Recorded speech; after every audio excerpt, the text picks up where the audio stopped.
Hello, everyone. Welcome to Akaba. We'll wait for a few more minutes or a few more seconds to let everyone join. In the meantime, it would be great to know which part of the world you have joined from. Do let us know in the live chat box.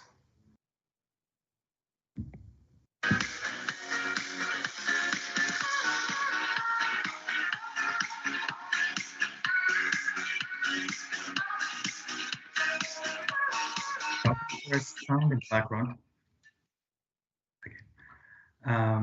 Hello, everyone. Welcome to Akaba. We'll wait for a few more minutes or a few more seconds to let everyone join. In the meantime, it would be great to know which part. Could you mute the sound in the background, Gautam, please? Oh, I did. Oh, yeah, perfect. Thank you. Sorry, I was going to have echoing everything. Thank you. I was like, what's going on? Like, I know. Okay, hi everyone again. That gave everyone a little bit of more time to join. It was a lovely intro. Welcome to the first series of Aircover in 2022. Hope you have all had a great start to the new year. Now, Aircover is an informative, international, inspiring webinar series by Global University Systems that brings to you some of the most interesting businesses and business leaders from across the globe. Our topic today is Going Global with Gautam Sinha. Now, Gautam is the founder and creative director of Nappa Dori. Nappa Dori is one of India's leading contemporary design brands, offering fashion accessories, home decor, and bespoke handcrafted leather products to audiences across the world. In this webinar, we'll find out about Gautam's experiences of launching a global brand. He will explain what it takes to start a successful company and how to maintain the success in today's competitive design industry. Hello, Gautam. Thank you for joining us today all the way from New Delhi, India. Well, thank you. It's a complete pleasure to be here and finally doing this. I know, we're really excited to have you here. We're really excited to have you, and to thank you on behalf of staff and students. And just before we start, Gautam, Gus places a lot of importance on his company values, and I would like to tease out one of the values and hear what your thoughts are on integrity. What does integrity mean to Nappa Dori? Well, the most fundamental thing is to end up giving a good product. And and if you have to maintain your integrity, that's a great word that is super important to us in terms of your entire brand ethos kind of sits on it.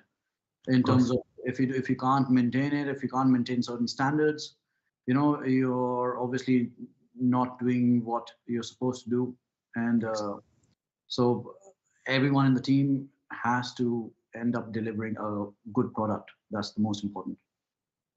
Thank you, Gautam. We'll start with integrity, and to our viewers, do send questions for Gautam in the chat box, and we'll go through them at the end of this webinar during the live discussion, during the Q&A session. You can start sending your questions already, and we'll gather them and come back to you towards the end. Now, Gautam, let's dive in. To start with, as a founder and creative director of a global company, Nappa Dori, which you founded over 10 years ago, can you tell us about your journey from education right through to where you are today? Oh, wow. That's a long story. I've been obviously born and brought up in India. I've lived all my life in India, and I have a single mom, 2 boys. I have my elder brother and me, and it's been a tough childhood. It's not the easiest thing to be a single parent in India, and in the 80s. I am old, so in the 80s, and just having your daily basic life issues are a lot more different than what you might find in Europe or anywhere else. And as a child, I always say that I was an academic retard. I just had no interest in studies, and I always just hated the fact that I had to learn something, and not knowing the fact that I was massively dyslexic as well, and which is something that in the education system in India at that point of time doesn't even have. Yeah. They don't even know what dyslexia is. Leave aside teaching kids in a certain way who are slow learners, and so those were the challenges that I had as a child, and going forward as life took its own path, I kind of understood myself better as I grew up and I went to college. I knew that, okay, the academia and academic part is not for me. I'm more visual as a person. I know I can create and I can express myself a lot better when I'm drawing or doing something creative.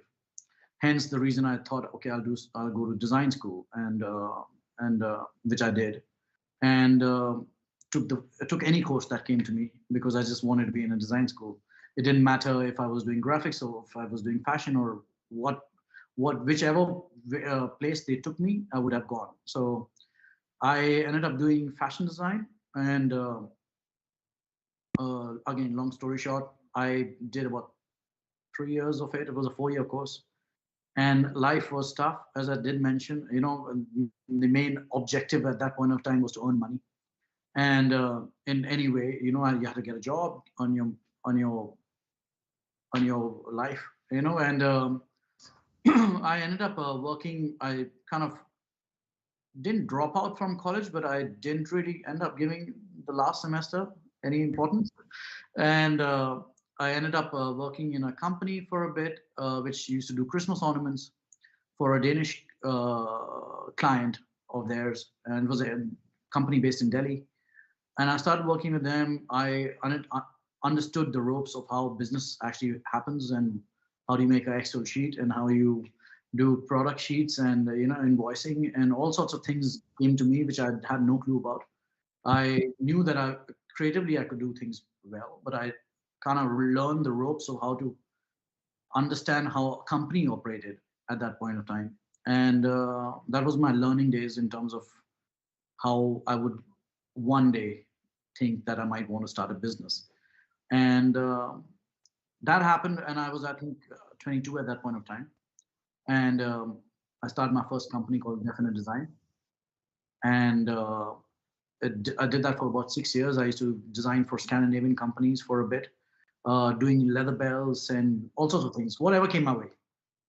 And yeah, 6 years down the line, I still didn't have money, and I was still struggling. And I was, when you're creating things for other people, it's a morphed version of what you want to express, and what the buyer's needs are, and then the budgets. So it's a completely different product that comes out than what you thought it would be. And it just didn't feel that satisfying for me. I just didn't enjoy it at that point of time. I was financially kind of broke. I didn't know what's going to happen next. And it was a turning point. At that point of time, I said, you know what? I just want to do something on my own. I want to express myself well. And I just, even if I don't earn money, I just still want to do things which I want to do. And that was the time when I started Nappa Dori, which was about 10 years back. It's fascinating to hear, Gautam, that you started your first company at 22 years old. Very driven, very ambitious. I mean, it's quite inspiring to hear that. And also to hear your journey, that it wasn't always the path straight ahead, with the challenges, and that you still... Yeah, like life, I think life in a way, teaches you a lot more than any educational system might teach you. And, for me, I had never traveled abroad till I was 25. And the first time I ever went anywhere was Dubai to meet my brother. And, life was fascinating in that aspect as well, because I was just so enamored by the city. And the first time I ever saw a vending machine which dispensed Coca-Cola, like things like that. And just understood how things worked a lot better when I did travel. And yeah, I had no clue that I would be doing this for a living. Here you are today. It's good. It's quite a lovely journey that you've had there. But very interesting to hear. With flagship stores in India and in the UK, and 20 stores in countries worldwide, how do you cater for different markets and customer needs? And what are any other challenges that you have faced when marketing a brand globally? That's a really interesting question, because the first time we started a international branch or outlet, we kind of asked that question to ourselves, because until that time we were just doing stores within India. And though our aesthetic and our design sensibility was very Scandinavian in a way, very minimal, but had a little bit of an Indian DNA to it. And we kind of kind of stepped back and asked ourselves, like, what do we do? Like, do we cater something new, do a completely different range of products for the store in London? And over the period of time, we kind of realized the fact that the product that we had a very international appeal to it. It had an international palette in a way, and that kind of worked. It's timeless. So there are certain key things that were working for us, which were working without us realizing that they were working, and we didn't need to cater to a new market by creating a new product. We had a polished product, and it had a very international appeal to it. And the fact that we don't go by trends, and I've always told my team that we are designing something. It needs to be timeless. It needs to be functional. Have those key markers there, and eventually when the product comes out, it will appeal to everyone. So it doesn't need to be a person sitting in India or Sweden or States. Everyone understands a functional, nice looking product. So that's kind of worked for us. Thank you, Gautam. Good to hear. Timeless and functional, the key words key takeaways here from you. Many students following this webinar are aspiring to follow a similar path as yourself. What advice would you give to these students?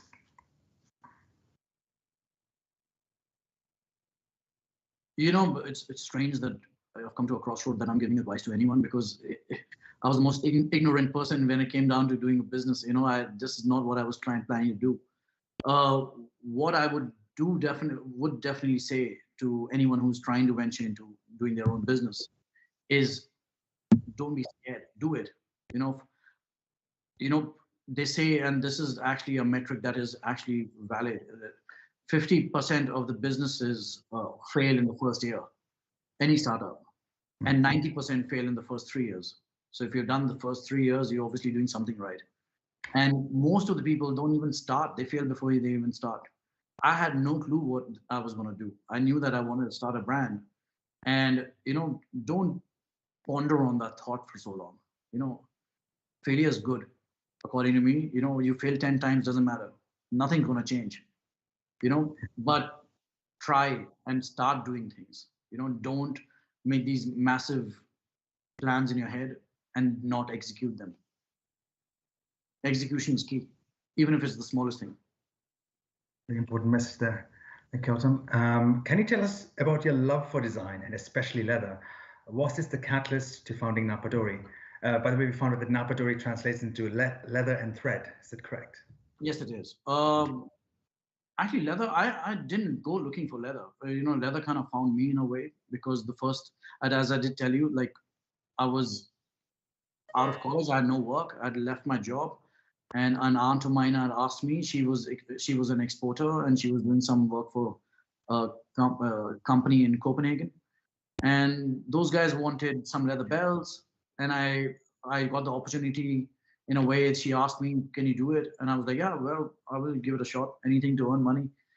And once I started doing that project is when I actually got to know leather.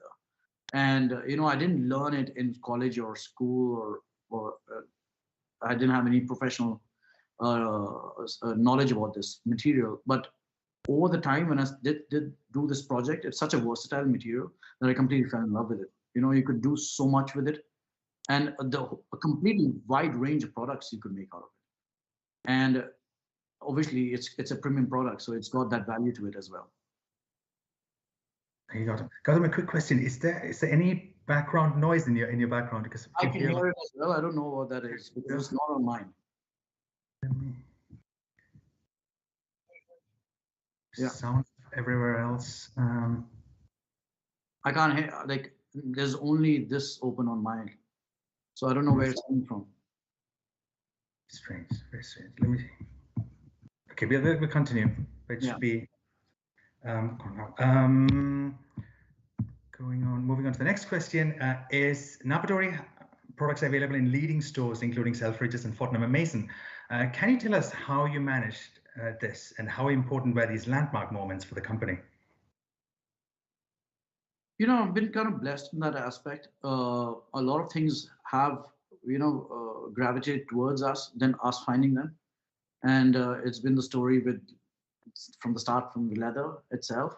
But we started once we had a few stores going. We obviously thought about how to approach these department stores and how to approach bigger buyers and bigger key locations.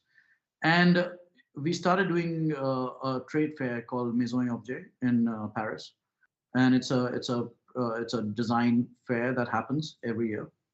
And we got selected for it, and we did a tiny little store, and we got approached with a lot of key clients over there. And from there, we I think got the exposure in terms of getting into the right department stores. So it was organic in a way. So it wasn't like a planned maneuver of sorts, but it's worked. That's great. As an entrepreneur, can you give us an insight into what it takes to start a successful company and maintain that success? Paranoia. You have to be paranoid. You have to be paranoid about everything, and it could fail any day. Everything could collapse. I'm sitting in the middle of COVID right now, so paranoia is around me all the time. And you have to be paranoid about the things that you're doing, but controlled paranoia, I would say. But still, uh, I would say, you have to be driven to a point where you know the value of what you're trying to create. And it's important to have big dreams. It's important to do also, yes, I want to rule the world, kind of a statement in your head. You can always have that, but you have to be a lot more logical about certain aspects of things. You have to understand the fact that yes, you are creative. Yes, you've gone through the design school, and this is what I'm telling the students right now. You've done all those key things. Doesn't mean the fact that you can create things just because they are beautiful. They have to be functional. You have to look at the key end buyer who's going to end up buying it. Certain aspects really work, and it all depends. Not like I'm an entrepreneur. I'm not an artist. So there's a massive difference between the two in my head, and that's the way I function. So like for me, it's key to understand the fact that if I'm creating something, it has to sell, and if I wanted to buy it, can I afford it? I think that's also a key message for a lot of our students who are studying different courses across different institutions, fashion design students, graphic design students, also business students. They're all, if they plan to have a business tomorrow, this is something that they would have to keep in mind. It's very important to them. The design industry is a challenging field to break into. What advice would you give to somebody looking for their first job within the industry, and what kind of candidates do Nappa Dori in particular look to hire? I can tell you the people that we don't hire. people who might send their CV on Instagram, it's a complete no-no. People who might approach you on Facebook, it's a no. I'm a little old school in that aspect. I just do feel that you have to go through the right channels to do certain things. I know it's a very casual streetwear kind of a worldly vibe going on right now, but that should not reflect in your professional career. As you still need to have a certain amount of ethics going forward, and approachability is something which has to be taught to students nowadays. And and do the things that you want to do. Like experiment. And I honestly, when I'm looking at a person who might join the team and might join the team for certain profile, I'm not really looking at that certain specific profile ever. I'm looking at the whole holistic approach to this in terms of, okay, that person's motivated. Yeah. They know that they have a certain amount of hunger. They're not here to just pass time and just get the stamp of Nappa Dori, because a lot of people do that. They come in, they want to work for 2 months, get the stamp on their CV, and then go and get a better job. That happens a lot in India. And and these are things which are triggers for me, when I'm taking an interview and someone says, yeah, but that's not my job profile. and you've already lost the battle out there. Like you've lost the opportunity. Yeah. Because what is your job profile? Your job profile is the fact that you need to learn and do things, and that should evolve everything. Yes. It's a key message. We are interested to know what were the techniques you use. Oh, sorry, did I interrupt you? No, I just had a heartfelt message because you see this on a daily basis. So that's why. Absolutely. We are, and it's good for students to know. It's good for students to know, what is Nappa Dori looking for, and what are the key elements that they should be doing if they really want to work at Nappa Dori. We are interested to know what were the techniques you used, and what was your approach to growing Nappa Dori from a single store in Delhi to an international leading company. Getting the DNA of the brand right. I just feel that there are a lot of aspects. It's not only the product, it's how you place the product, what you do with it, what environment do you want to keep it in, what's going on, what's the music in the store. I'm still a believer in brick and mortar. I know the entire world's online right now, but I just feel that the world's going to come back to their senses, according to me. And people need tangible, tactile experiences. And I believe that for us, the way forward that we feel is still brick and mortar, still creating those experiences, making. How do you change the social fabric of the society in a way is really important for us. How do you make the people experiencing your brand come in and get into the world of Nappa Dori in a way is super important. And if you can crack that formula, you can crack it anywhere in the world. So it's not about it works in London and doesn't work in Delhi, or it works in Delhi and doesn't work in Nairobi. It works everywhere. So how do you create a gathering place? It's not about point of sale for us. When I say brick and mortar, it's a point of experience. And how do you make the person experience that? Because eventually it will convert into a sale. That's going to happen if you can give the person a good experience. Absolutely. So experience is key, and it's one of the key DNAs to the expansion of Nappa Dori.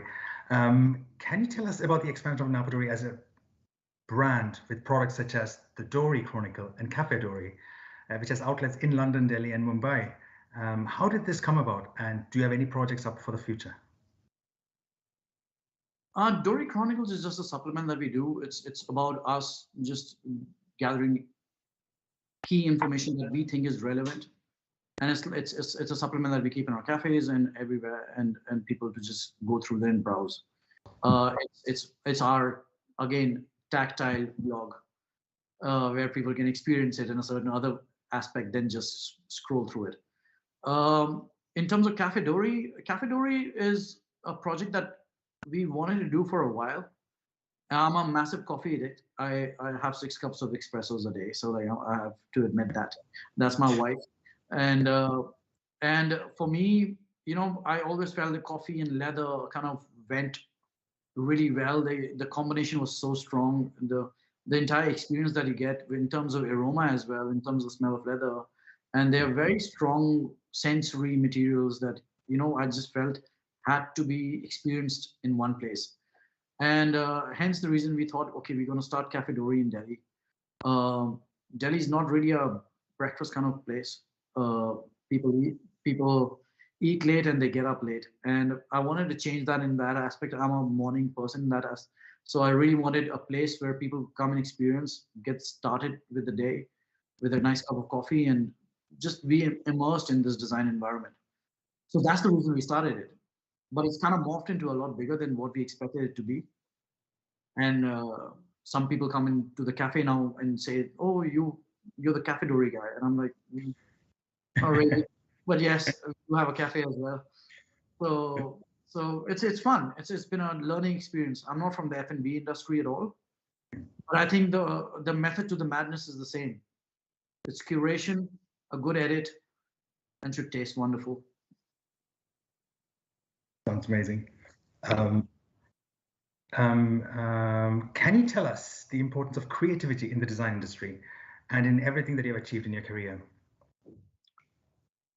Well, everything is about creativity.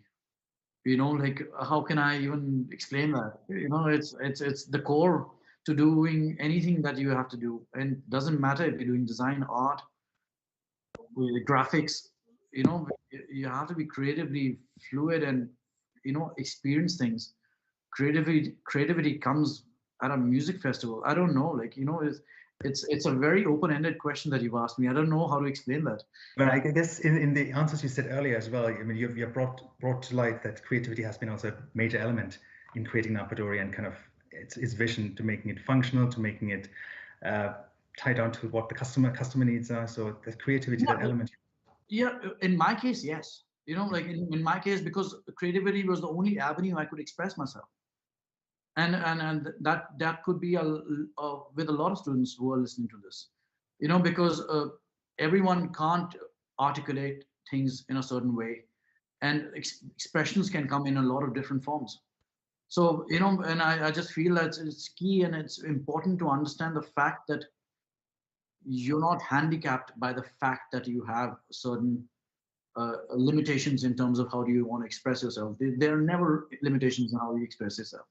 You always find the means to it, and that's how you will end up creating something which is as an entrepreneur and as a brand, a product that might talk to people, and narrates a story. With our products, that's what we try to do. We try to evoke a sense of nostalgia when a person does pick up a Nappa Dori product. It has a sense of emotion that comes along with it. And these are really important things and key elements that trigger that sale, trigger that connect with your customer. And it's all through creativity. You have to be creative to think the process. It can't be, you're not picking up a dead rat.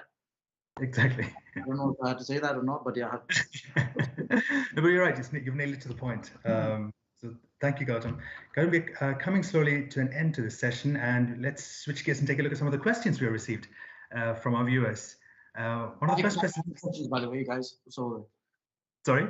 I said I can't see any questions. I don't have that. It's fine. We've got them here. We've got somebody at the back, I guess, and so they'll come through. So one of the first questions is: when you opened your first store in Delhi, did you always have the vision to make Nappa Dori a global brand? And once it became international, was it a gradual progression, expanding across the globe? So, when I did open my first store in Delhi, it was only about survival. I didn't know where if I'll survive a month or 2 months or 10 days. It was pure survival. I needed to make the money. I needed to earn a living. And hence the product and the edit was in a way where I knew if someone walks in, I wanted to convert into a sale. So commercial viability of that product was really key important for us. And once it got bigger and once we did expanded to other cities and outside the country, yes, now our goals and ambitions are a lot different. I've also learned on the way. I was never these lessons have been hard, but it's over the last 10 years that I've learned them. And it takes time to understand these things. I still don't know where Nappa Dori is going to go, but I do understand the fact that wherever it goes, it will deliver certain DNA, which is very, very core to how we operate in our our home base. And that's something that I've taken forward. I've understood that fact that it's important to have the same language all throughout. Thank you, Gautam. How much do you think the industry has changed after COVID? Massively. We are doing this right now, so it has changed. Otherwise, I would be, I'd rather have people sitting in front of me and talking to them and having that interaction. Industry has definitely changed. It's online is big. Even we have experienced a massive surge online in online orders, and even right now in Delhi there is a lockdown and my stores are shut, and my cafe is shut, and we are only surviving through online. So it's been a hard last 2 years. I think industry has changed, but I do feel the fact that it is going to come back to some type of normalcy, and people would want to have experiences again. And that's something that you cannot take out. And I think a lot of people are being kind of driven by the fact that, oh, I'm going to start an online brand and it's only going to stay online. That's a wrong thought process to start a business with. especially in today's world, I mean, you need to be open to so many experiences, especially the sense of touch. What you have mentioned, the experiencing, the whole idea of Nappa Yeah, Dori. like, whole tactile experience has to be there. Like at the end of the day, I don't know. I'm glad if someone started a business online completely and made millions out of it. But I just feel, the emotional connect and the actual experience still has to be physical in some way. Absolutely. Could you please share some insights in convincing your first investor to invest in your business? I don't have any investors. But if anyone's listening, This leave is me your alone. chance. Just show me your money. That's about it. And I don't know. Like the fact that we are investors says a lot. Like it's been a slow churn. Every little penny that I've earned over the last 10 years, I've actually invested back into the business. And I know I could put propane into my rocket ship and just go into orbit. And it'll be a pretty easy ride at this point of time, considering the amount of investment that goes on. But money is easy to come. If you have a good product, people will invest in you. But getting the right investor is key. It's like a marriage. You can't just marry someone. You have to go on a first date. You have to experience things. And investments similar to that. And I feel at this point of time, if we do seek someone, we seek someone to teach us and expand our horizon more than show us the money. So that's very important.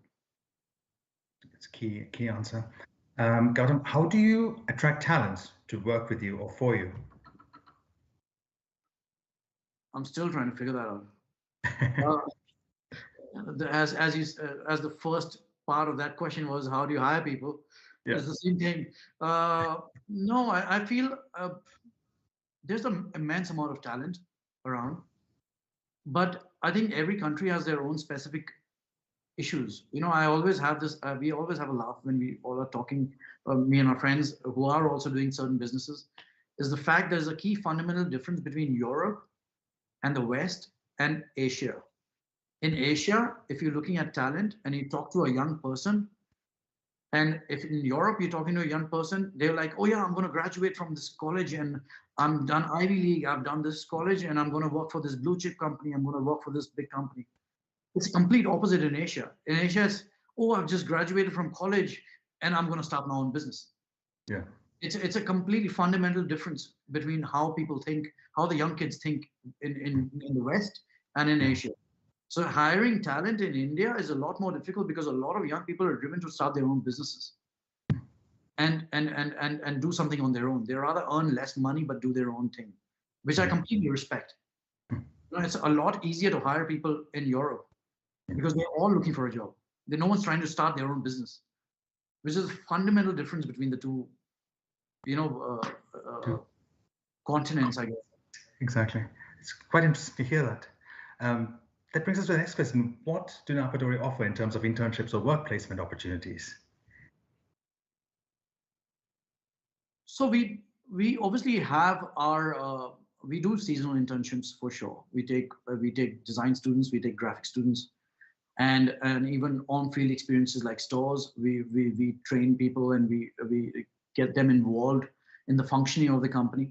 In terms of, it's not only a storefront, it's the back-end inventory and things like that. So there are a lot of ways you can apply, and you can apply for internships at the organization.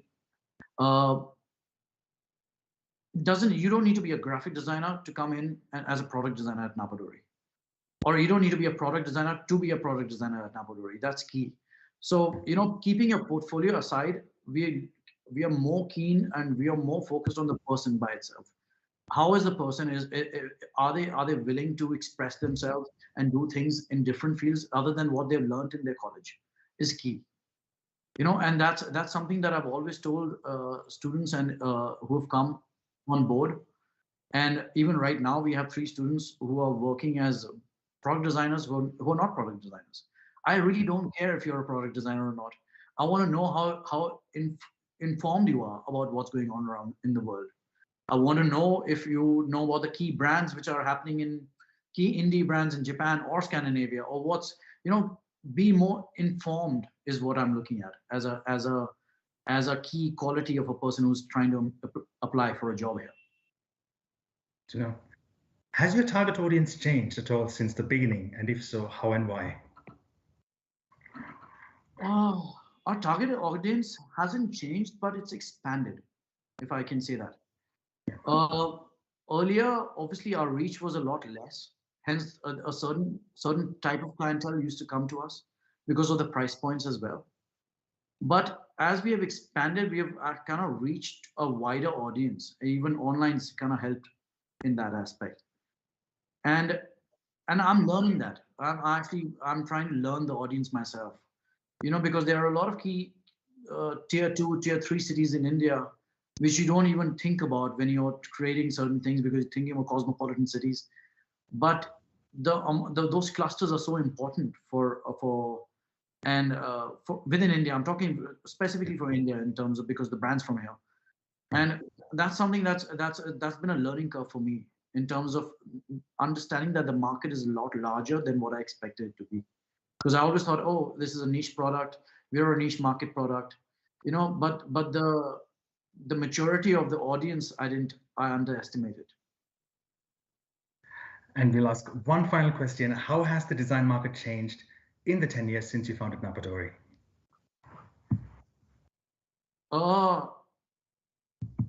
It's become a lot more easier to have a global reach. When I started, there was no Instagram. Facebook was there. So things like that were there. And it's obviously to market has massively changed in terms of your accessibility to a wider audience and trying to do something that can kind of capture the eye of the world is a lot easier. And I think that's kind of reflected in the type of products also people can kind of do now. They're more to grasp your attention than actually be functional.